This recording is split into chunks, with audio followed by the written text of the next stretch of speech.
103 Radio El Gangga. Halo mitra sejaman siar, balik lagi bareng Devina di gelaran Nyongsong sampai jam 7 malam nanti.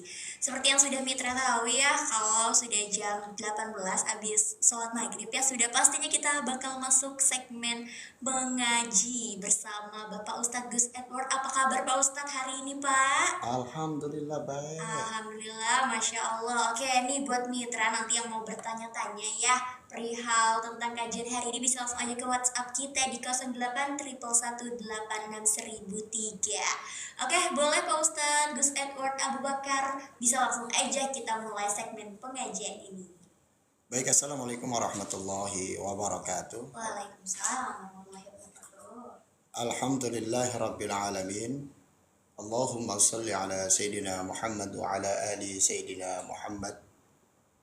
Rabbi israh li sadri wa yassir li amri wahlul 'uqdatam min lisani yafqahu qawli. Amma ba'du. Yang saya hormati mitra El Gangga di mana saja Anda berada, semoga Allah berikan sehat walafiat zahir batinnya, dan mudah-mudahan semoga berkah selamat dunia akhirat. Segala doanya, harapannya juga, bahkan cita-citanya diijabah, dimudahkan dan dikabul oleh Allah Subhanahu wa taala. Mudah-mudahan juga segala zahir batinnya, dunia akhiratnya Allah berikan kebahagiaan. Amin ya Allah ya rabbal alamin. Di studio ada Kak Devina, ada Bang Albana ya, dan Kak Claudia. Mudah-mudahan mereka beserta keluarga besarnya juga diberikan sehat walafiat, panjang umur, berkah selamat dunia akhirat, segala harapannya, doanya, bahkan juga cita-citanya. Semoga Allah ijabah dan mudah-mudahan zahir batinnya Allah berikan kebahagiaan, dan mudah-mudahan yang paling terpenting untuk manusia lumrah dan umumnya yaitu banyak duitnya. Amin ya Allah ya rabbal alamin. Soalnya ini Kak Devina, Kak Claudia katanya mau nikah gitu. Boleh diwawancara dulu ya, nanti ya kita wawancara Pak Ustadz. Baik mitra Gangga, hari ini judulnya apa sih tujuan hidup yang sebenarnya? Masya Allah. Di luar sana banyak anak-anak muda yang bangga dengan kenakalannya. Di luar sana juga banyak orang-orang yang sudah terlanjur tua dan menyesali masa mudanya yang sia-sia. Dan yang paling malang adalah mereka yang sedang disiksa di alam kubur sambil menyesali masa hidupnya. Ketika nyawanya telah dicabut, ia ingin kembali ke dunia supaya bisa beramal soleh. Sebagaimana firman Allah Subhanahu wa taala dalam Quran surat Ibrahim ayat 44 yang artinya, ya Tuhan kami, beri kami kesempatan kembali ke dunia walaupun sesaat. Niscaya kami akan memenuhi panggilan-Mu dan mengikuti perintah Rasul-Mu. Jangan tertipu dengan waktu luang. Rasulullah Shallallahu Alaihi Wasallam bersabda, yang artinya dua nikmat yang banyak manusia tertipu di alam keduanya, yaitu nikmat sehat dan waktu luang. Hadis riwayat Bukhari, At-Tirmizi, dan Ibnu Majah. Abdul Fattah bin Muhammad dalam Qimatuz Zaman Indal Ulama menjelaskan, kata tertipu dalam hadis ini artinya merugi. Banyak manusia yang merugi karena nikmat sehat dan waktu luang.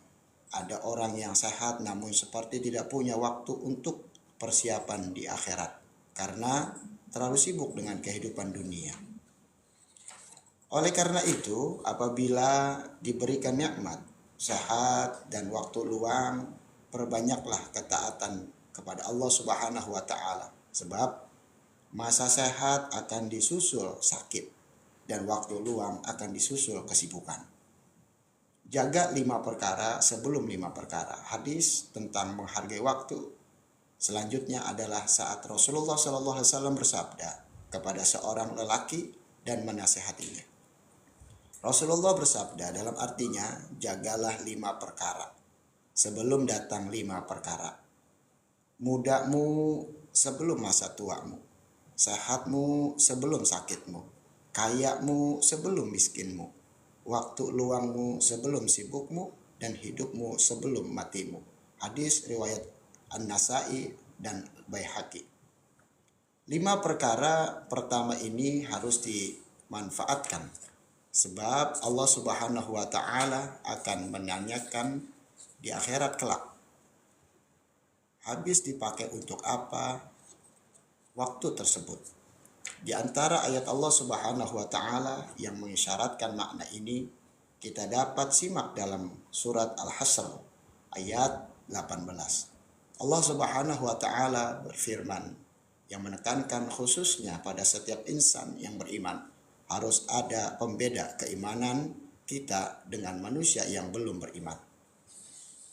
Yaitu artinya dalam Quran surat Al-Hasr ayat 18. Wahai orang-orang yang beriman, bertakwalah kepada Allah Subhanahu wa Ta'ala. Hendaklah setiap orang memperhatikan apa yang telah diperbuatnya untuk hari esok, yaitu akhirat. Dan bertakwalah kepada Allah Subhanahu wa Ta'ala. Sungguh Allah Maha teliti terhadap apa yang kamu kerjakan. Dalam ayat di atas, Allah Subhanahu wa Ta'ala menyebutkan wahai orang-orang yang beriman, tanpa terkecuali, bahkan panggilannya menggunakan huruf nida. Disebutkan 361 kali dalam Al-Quran. Ada 14 makna huruf nida dalam gramatikal bahasa Arab. Dalam Al-Quran disebutkan hanya satu dengan fungsi yang fleksibel, memanggil yang dekat, menengah, ataupun jauh. Sementara kata ayyuha disebutkan 150 kali dalam Al-Quran. Ayyuna mudada bermakna taukid yang menegaskan. Haknya tanbih yang mengingatkan. Alladzina disebutkan 1080 kali dalam Al-Quran. Memanggil seluruh kalangan tanpa terkecuali. Besarkah, kecilkah, tuakah, mudakah, laki-laki dan perempuan. Semuanya tanpa batas atau sekat sosial dalam berkehidupan. Seakan Allah Subhanahu wa Ta'ala ingin mengatakan, hai semua insan yang beriman tanpa terkecuali, adakah kalian sedang merasa dekat dengan Allah Subhanahu wa Ta'ala sehingga merasa keimanannya kuat? Jangankan yang sholat fardu, sunnah pun dikejar-kejar. Ada yang imannya standar, menunggu azan baru dia siap-siap.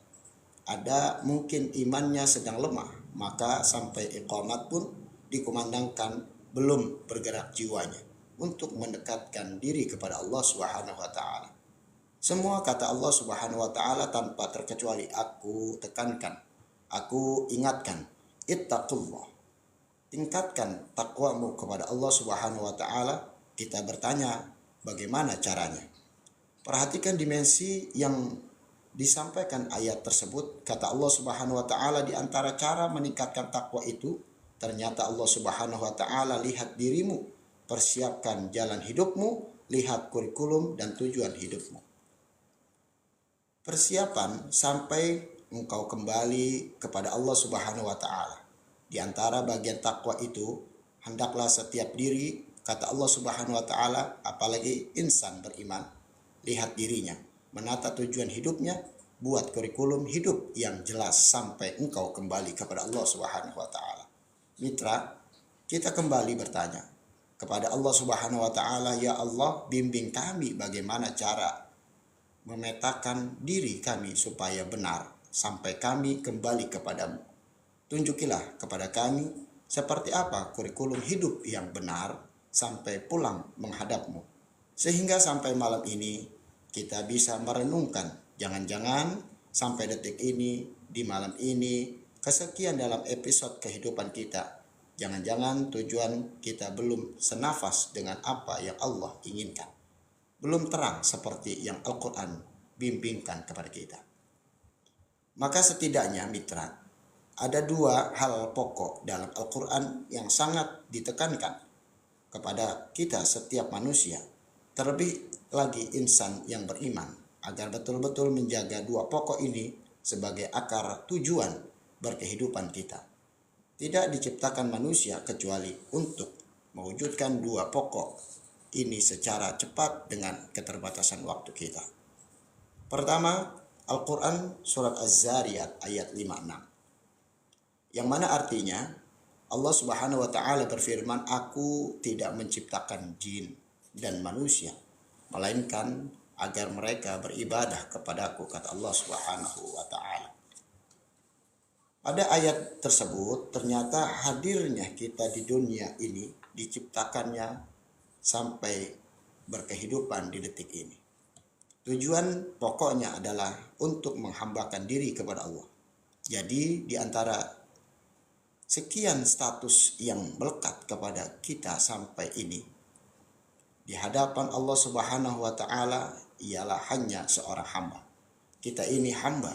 Jadi ternyata ayat tersebut bukan hanya sekedar memberikan isyarat tujuan berkehidupan kita di dunia, tapi juga menunjukkan identitas kita di hadapan Allah Subhanahu wa Ta'ala sebagai hamba.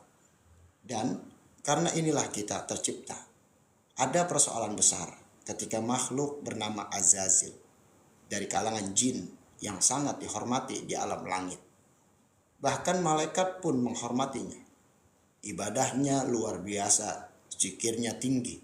Tapi ketika dia bergeser dari fitrah kehidupannya, misi hidupnya untuk menghambakan diri kepada Allah, maka berubah namanya dari hamba atau jin yang taat menjadi Azazil yang terlaknat oleh Allah Subhanahu wa Ta'ala.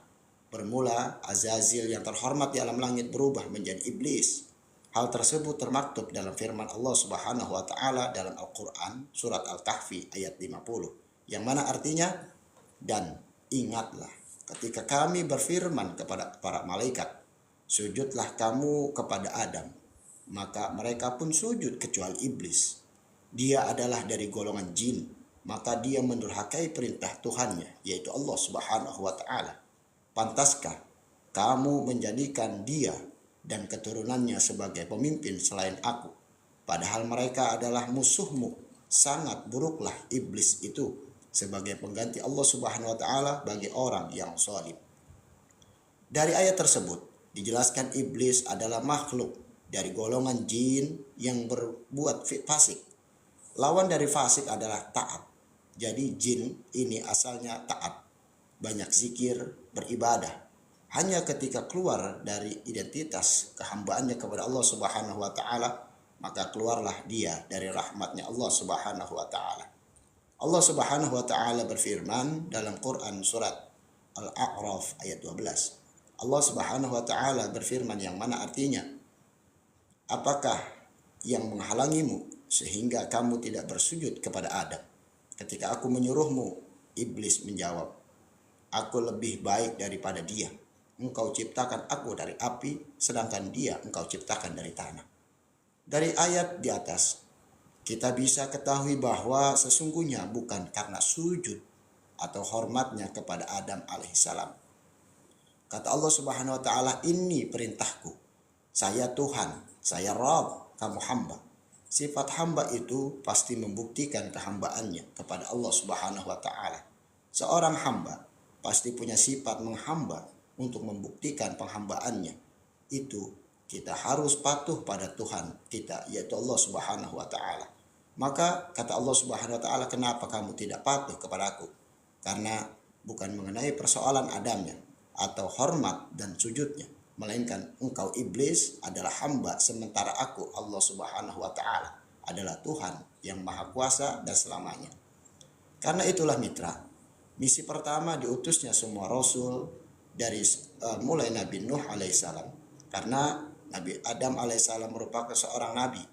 Nabi Nuh alaihissalam diutus pada kalangan umat pertama sampai Nabi Nuh, dari Nabi Nuh sampai Nabi Muhammad SAW. Misi yang paling utama dan pokoknya ialah menerangkan serta mengingatkan kembali penghambaan diri kita kepada Allah Subhanahu wa Ta'ala. Jadi sudah jelas apa tujuan hidup kita, yaitu adalah beribadah kepada Allah Subhanahu wa Ta'ala. Manusia dan jin semuanya diciptakan untuk beribadah. Kita wajib dan harus mengabdikan diri kepada Allah Subhanahu wa Ta'ala. Kita yang tahu akan kurang dan lebihnya kita. Kita yang bisa membenahi kekurangan kita, dan kita minimal bisa mempertahankan kelebihan kita. Akan tetapi ketika kita sudah lebih, janganlah keluar daripada fitrahnya kita. Karena kalau kita keluar daripada fitrahnya kita sama saja seperti iblis Azazil. Maka daripada itu, bismillahirrahmanirrahim, la haula wala quwata illa billahil aliyil azim. Kita tidak punya daya dan upaya, malah kita harus bertawakal kepada Allah Subhanahu wa taala. Sering kita ucapkan, aku tidak punya daya ya Allah, maka mudahkan zahir batinku untuk mudah beribadah kepadamu, dan engkau menuntun diri aku menjadi lebih baik dan engkau ridhoi. Wallahu a'lam bishawab. Demikian. Oke, baik. Wah, terima kasih Pak Ustadz atas penjelasannya ya. Mungkin karena waktunya juga sudah menunjukkan 18.36 nih, ada satu pertanyaan nih Ustadz nih dari Mitra, mungkin boleh langsung dijawab ya Pak Ustadz. Nah, jadi pertanyaannya itu, Assalamualaikum Pak Ustadz. Waalaikumsalam. Katanya kalau misalkan hidup kita lagi berantakan nih Pak Ustadz, gimana sih cara kita tuh membangkitkan kehidupan kita biar tahu tujuan sebenarnya hidup kita tuh apa gitu Pak Ustadz? Saya tadi sudah menjadi jawaban. Pertama adalah ibadah kepada Allah Subhanahu wa taala. Yang paling kita ketahui dalam sholat itu ada kalimat untuk membuktikan bahwa tujuan hidup kita ada. Tujuan hidup kita apa? Inna sholati wa nusuki wa mahyaya wa mamati lillahi rabbil alamin. Inna sholati, sesungguhnya sholatku, wa nusuki, dan ibadahku, wa mahyaya, hidupku, wa mamati.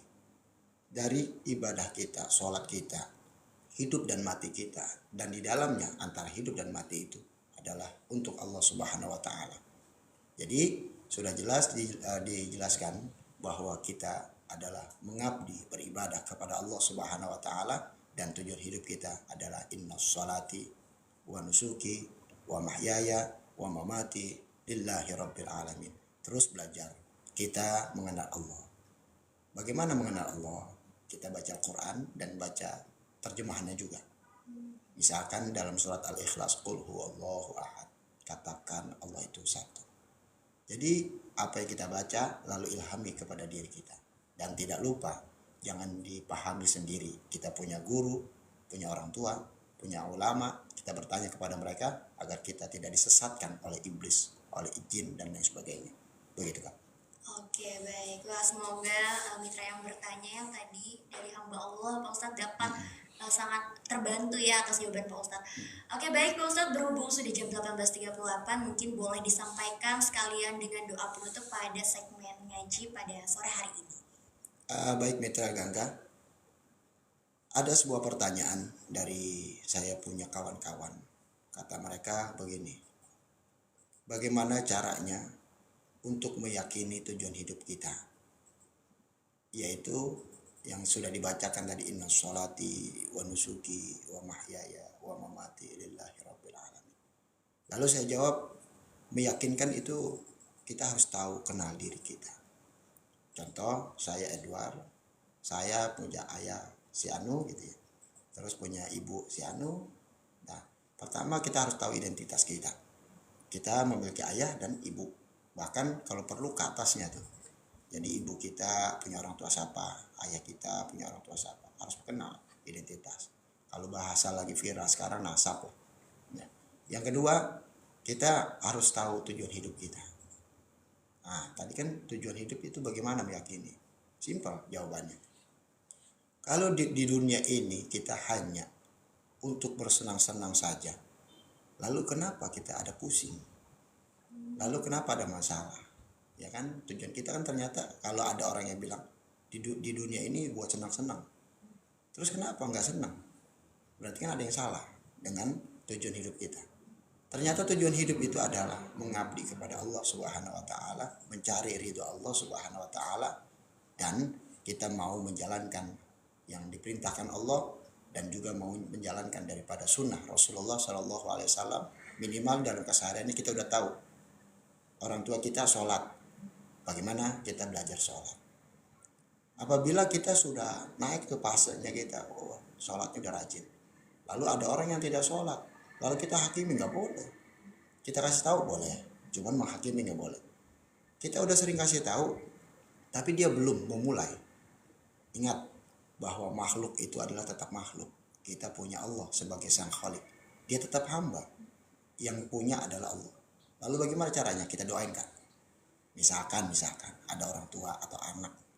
Karena enggak semua orang tua bagus. Ya, ada juga anaknya bagus, orang tua yang enggak. Nah, anak itu enggak boleh. Bapak ini enggak pernah sholat. Iblis, apalagi begitu tuh. Jangan sampai. Ataupun dibalik, ini anak enggak pernah sholat. Iblis. Jangan. Ini bukan perkataan manusia. Ini keluar daripada fitrahnya. Baiknya bagaimana? Kita ingatkan, kita contohkan, udah. Lalu baiknya itu sebagai makhluk adalah berdoa. Ya Allah, berikanlah petunjuk zahir batinnya, gerakan hatinya untuk mengenal Engkau, untuk mau taat kepada Engkau. Maka mudahkanlah dirinya untuk bisa beribadah kepada Engkau dan mudahkanlah dirinya mendapatkan ridho dari Engkau. Cakep. Jadi jangan hanya nilai. Wah, urusan yang kedua ini yang cakep nih. Bagaimana kita minta kepada Allah Subhanahu wa taala. Karena kita ingat tuh sejarahnya Nabi Muhammad SAW ada seorang jenderal yang ditakutkan di kalangan waktu itu. Sampai-sampai Rasulullah bingung bagaimana menaklukkan daripada sekitar daerah itu. Nabi Muhammad punya doa. Jangan lupa punya doa. Sehingga Nabi Muhammad berdoa, Allah Subhanahu wa taala mengijabah. Siapa dia? Yaitu Sayyidina Umar bin Khattab. Beliau luar biasa dahsyatnya, kualaknya. Ada sebuah kisah, iblis saya takut sama dia gitu. Setan aja takut. Jangankan ngelihat Sayyidina Umar, baru dengar ada Sayyidina Umar, udah terbirit kalau kata orang Betawi itu. Udah kabur, udah kanclok gitu ya. Itu dahsyatnya. Nah, tapi luar biasa Allah yang memiliki hidayah. Nah, ini Nabi Muhammad berdoa sehingga Allah berikan petunjuk kepada Sayyidina Umar untuk Islam, untuk bersyahadat, asyhadu an la ilaha illallah wa asyhadu anna Muhammadar Rasulullah. Dan yang kedua, contoh yang kedua, ada seorang pamannya Nabi Muhammad, sayang banget sama Nabi Muhammad, gak pernah jahil, gak pernah rese, gak pernah zalim. Ada para sahabat menanyakan, wahai baginda Nabi Muhammad SAW, berikanlah hidayah kepada pamanmu. Kata Nabi Muhammad, ketahuilah bahwasanya hidayah itu bukan milikku, itu miliknya Allah Subhanahu wa taala. Aku udah sering berdoa, sering minta kepada Allah, tapi Allah belum ngasih. Bagaimana dong? Kan bahasa sekarang kita gini, gue udah doa mulu, tapi Allah belum ngasih, gimana dong? Gitu ya. Paman Nabi Muhammad dalam sebuah kisah tidak Islam. Nah, ini berarti apa? Pertama adalah doa, yang kedua tawakal. Kalau keputusan Allah kita mintanya A, tapi keputusan Allah adalah B. Udah, terima, katakan kepada diri kita, kepada Allah Subhanahu wa taala, ya Allah, saya terima, saya ikutin. Ini mungkin yang terbaik dari Engkau. Itu Kak. Oke. Mungkin boleh langsung Pak Ustadz disampaikan untuk doa penutupnya. Baik. Astaghfirullahaladzim. Alhamdulillahirabbil alamin. Allahumma shalli ala sayyidina Muhammad wa ala ali sayyidina Muhammad. Rabbana zalamna anfusana wa illam taghfir lana wa tarhamna lanakunanna minal khasirin. La ilaha illa anta subhanaka inni kuntu minadh dhalimin. La haula wa la quwwata illa billahil aliyyil azim. Allahumma arinal haqqa haqqan warzuqna ittiba'ah wa arinal batila batila warzuqna ijtinabah. Rabbana atina fid dunya hasanah wa fil akhirati hasanah wa qina adzaban nar. Wa sallallahu ala sayyidina Muhammadin wa ala alihi wa sahbihi wasallam. Walhamdulillahi rabbil alamin. Assalamualaikum warahmatullahi wabarakatuh.